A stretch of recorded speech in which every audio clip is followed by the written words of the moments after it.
Welcome back to the channel, Babco Auto. Appreciate you guys checking in. I want to do a couple things here in this video. Thought I would make this. I want to cover my 4.5, 5,000 mile review of these tires. It is, if you haven't seen the last video, I got a Nitro Ridge Grappler 305 55 R20. It's on a 20x10 Anthem wheel. I did a front level and then a 1-inch rear level. So I'm setting up a little bit taller, and I have, in my opinion, just the perfect amount of offset on something like this. So I wanted to cover what the sound, like, you know, ride quality is like, how these tires sound. I also wanted to cover what sort of miles per gallon I've been getting on these after I put them on as compared to before, and then just how the tires are wearing. And so, simplest things first, tire wear. It's only been 4,000 or 5,000 miles, so it's about time for an oil change, and tire wear seems fantastic to me. Had an off-road shop, make sure it got dialed in for me 100%, and they did a fantastic job with it. So wear to me is looking fantastic, but if you guys see anything kind of funny, you let me know. Ride quality with the tires, phenomenal. I don't think there's any sacrifice to ride quality. They're extremely comfortable tires. The sacrifice in quality that I've felt, I'm pretty confident it just is due to the rear level and then the pucks in the front. Things are kind of stretched out a little bit suspension wise, and it rides definitely harsher than it did before I put these on, but not anything where it's like completely undrivable, if that makes sense. Now, sound quality in these tires is phenomenal, right? It's like incredible. For comparison, we have a 2020 Volkswagen Tiguan, which, if you're not familiar with what that is, that's this SUV right here. 2020, awesome vehicle. This truck is quieter at highway speeds than that Tiguan is. Now, maybe it's not so much to do with the tires as it is just the cabin quality and noise dampening that Chevrolet does, but these are a lot quieter than Toyota MTs, I can tell you that much. A lot of people in my family run the MTs, and those are loud. A lot of drone on the highway. These are quiet, quiet, quiet. Barely louder than stock. If you have the radio on a normal level, I'm telling you, you can't hear them. Awesome, awesome tire. So quality's been fantastic as far as the ride. Sound quality is phenomenal. I've just a lot better than stock tires in the snow, in the dirt, anywhere really, which you'd expect, and you pay for that too. Now, the biggest thing though that you're going to get with these suckers and this setup, obviously, going to be a sacrifice to the fuel economy. Now, no one does anything like this to save that, if that makes sense. You understand you're going to take a hit.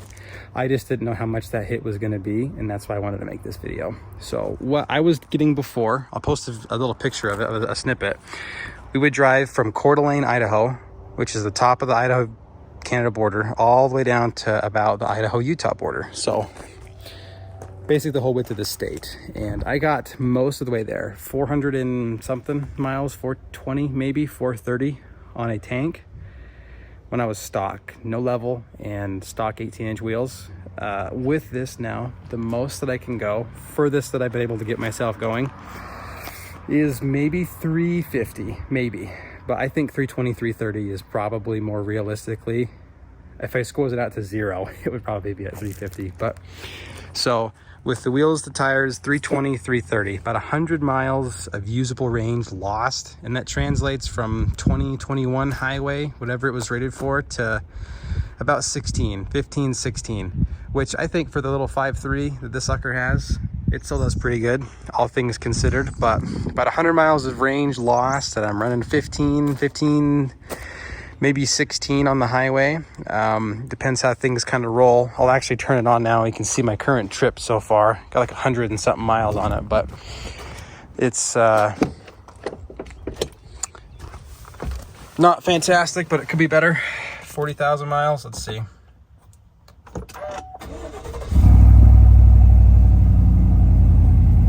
So current trip, about 16 and a half. And then this is since I purchased it and the second owner. This is a lot of towing, some towing. Back and forth to Coeur d'Alene, other things like that.